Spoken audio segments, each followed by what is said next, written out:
जल थल नभ में हमारी सेनाओं को देश की रक्षा के लिए जो करना है वो कर रही है। आज हमारे पास ये कैपेबिलिटी है कि कोई भी हमारी एक इंच जमीन की तरफ आंख उठाकर भी नहीं देख सकता। आज भारत की सेनाएं हर सेक्टर में एक साथ मूव करने में पूरी तरह सक्षम है। ऐसे में हमने जहां एक तरफ सेना को अपने स्तर पर उचित कदम उठाने की छूट दी है, वहीं दूसरी तरफ डिप्लोमेटिक माध्यमों से भी चीन को अपनी बात दो टूक स्पष्ट कर दी है। विचार रखे हैं वह बहुत ही महत्वपूर्ण है। हम सभी देश की सीमाओं की रक्षा में दिन रात लगे हमारे वीर जवानों के साथ चट्टान की तरह खड़े हैं। उनकी वीरता, उनके कौशल, उनकी सूझबूझ पर देश अटूट विश्वास रखता है। इस सर्वदलीय बैठक के माध्यम से मैं शहीदों के परिवारों को भी ये विश्वास दिलाता हूं कि पूरा देश उनके साथ है, पूरा देश उन्हें नमन करता है। साथियों, पूर्वी लद्दाख में जो हुआ उसको लेकर आपने रक्षा मंत्री जी और विदेश मंत्री जी को सुना भी और प्रेजेंटेशन को भी देखा। न वहां कोई हमारी सीमा में घुस आया है, न ही कोई घुसा हुआ है, न ही हमारी कोई पोस्ट किसी दूसरे के कब्जे में है। लद्दाख में हमारे 20 जाबाज शहीद हुए, लेकिन जिन्होंने भारत माता की तरफ आंख उठाकर देखा था, उन्हें वो सबक सिखा कर गए हैं। उनका ये शौर्य, ये बलिदान हमेशा हर भारतीय के मन में अमिट रहेगा। साथियों, निश्चित तौर पर चीन द्वारा एलएसी पर जो किया गया है उससे पूरा देश आहत है, आक्रोशित है।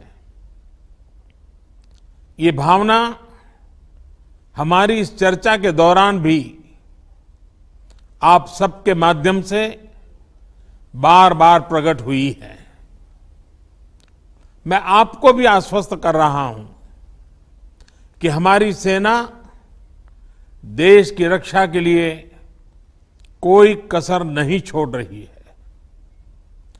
डिप्लॉयमेंट हो, एक्शन हो, काउंटर एक्शन हो, जल थल नभ में हमारी सेनाओं को देश की रक्षा के लिए जो करना है वो कर रही है। आज हमारे पास ये कैपेबिलिटी है कि कोई भी हमारी एक इंच जमीन की तरफ आंख उठाकर भी नहीं देख सकता।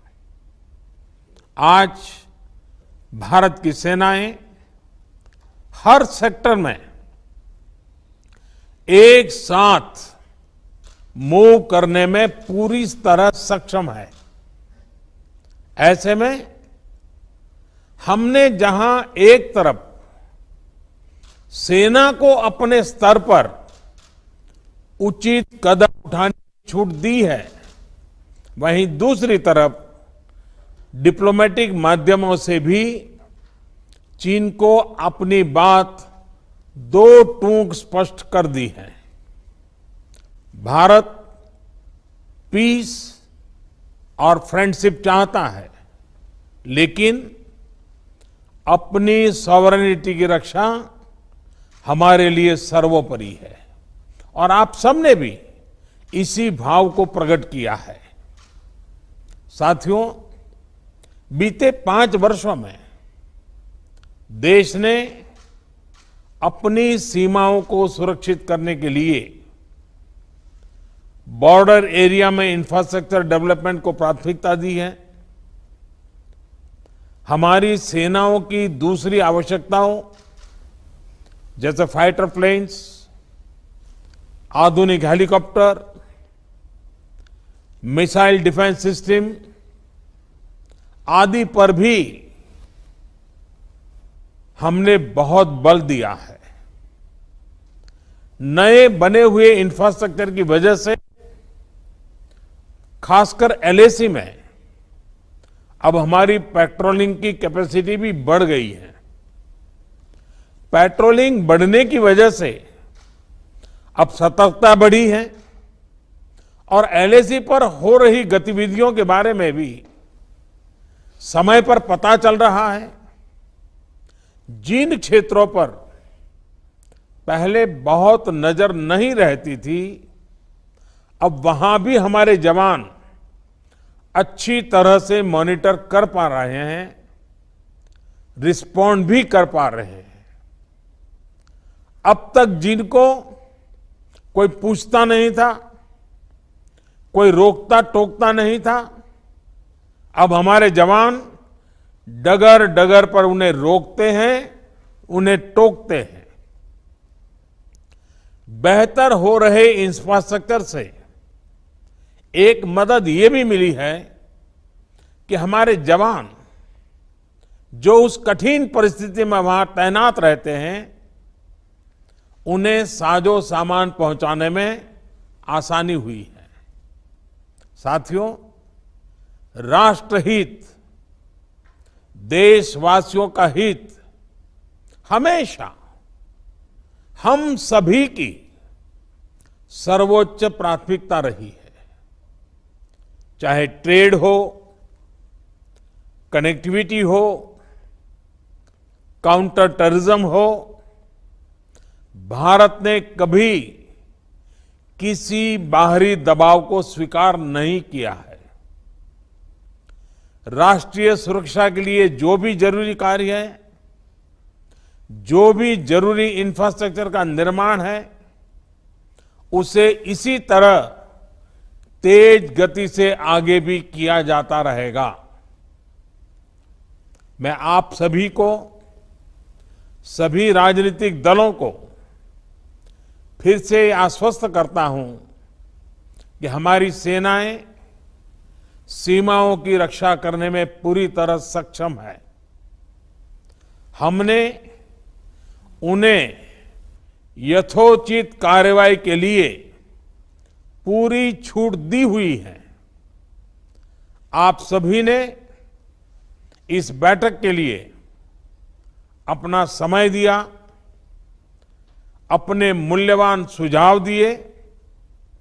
इसके लिए मैं सभी दलों का, आप सभी नेतृत्वगण का हृदय से बहुत बहुत आभार व्यक्त करता हूं और आपके सुझाव आगे की रणनीति में बहुत लाभकर्ता होंगे, ये मुझे पूरा विश्वास है। मैं फिर एक बार इस एकता का संदेश देने में आप जो बढ़ चढ़ करके आगे आए हैं, वे सेना का मोरल तो बढ़ाएगा, देश के लोगों की हिम्मत बढ़ाएगा, लेकिन दुनिया को भी जो संदेश जाना चाहिए वो पहुंचेगा। और इसलिए आज की मीटिंग में आपकी ये सकारात्मक भूमिका का बहुत मूल्य है, उसका बहुत ऐतिहासिक महत्व है। और इसलिए भी आप सभी अभिनंदन के अधिकारी हैं। मैं फिर एक बार आप सबका धन्यवाद करता हूं। नमस्कार।